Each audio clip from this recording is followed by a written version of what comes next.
আসসালামু আলাইকুম। আজকের কোশ্চেন টাইপটা মেডিকেল ঢাবি সহ সব বিশ্ববিদ্যালয়ের জন্য খুবই গুরুত্বপূর্ণ। প্রশ্নটা হলো নিচের কোন যৌগটি সিস ট্রান্স সমানতা প্রদর্শন করে। এখন সিস ট্রান্স সমানুর কিছু শর্ত আমরা জেনে নেই। প্রথম শর্ত হলো প্রতিস্থাপিত অ্যালকিন। অ্যালকিন মানে কি দ্বিবন্ধন, তাই আমাদের এ নম্বর অপশনটা কিন্তু প্রথমেই কাটা যাচ্ছে।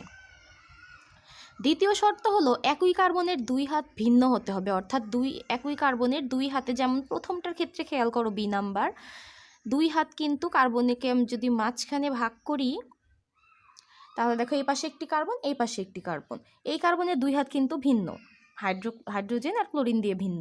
সি নাম্বারের ক্ষেত্রে খেয়াল করো দুই হাতেই কিন্তু হাইড্রোজেন রয়েছে, তাই সি নাম্বার অপশনটা আমাদের কাটা। এখন বি নাম্বারটা কিন্তু একটি আদর্শ সিস ট্রান্স সমানতার উদাহরণ, উত্তর আমরা প্রথমেই পেয়ে গেলাম। তারপরেও তোমাদের কনফিউশন দূর করার জন্য ডি নাম্বারের ক্ষেত্রে খেয়াল করো, এটি কিন্তু প্রতিস্থাপিত অ্যালকিনও না, আবার অন্যান্য যে শর্ত সেগুলোও কিন্তু আমরা এর ওপর প্রয়োগ করতে পারছি না, তাই আমাদের কারেক্ট আনসার হলো বি নাম্বারটা। এই টাইপটা তোমরা খুব ভালোভাবে খেয়াল করবে, কারণ এই টাইপের প্রশ্ন প্রচুর পরীক্ষায় আসে, বিশেষ করে ঢাবিতে প্রতি বছর একটা এখান থেকে দেবেই। আশা করি বুঝতে পেরেছো। দেখা হচ্ছে নেক্সট ক্লাসে। আসসালামু আলাইকুম।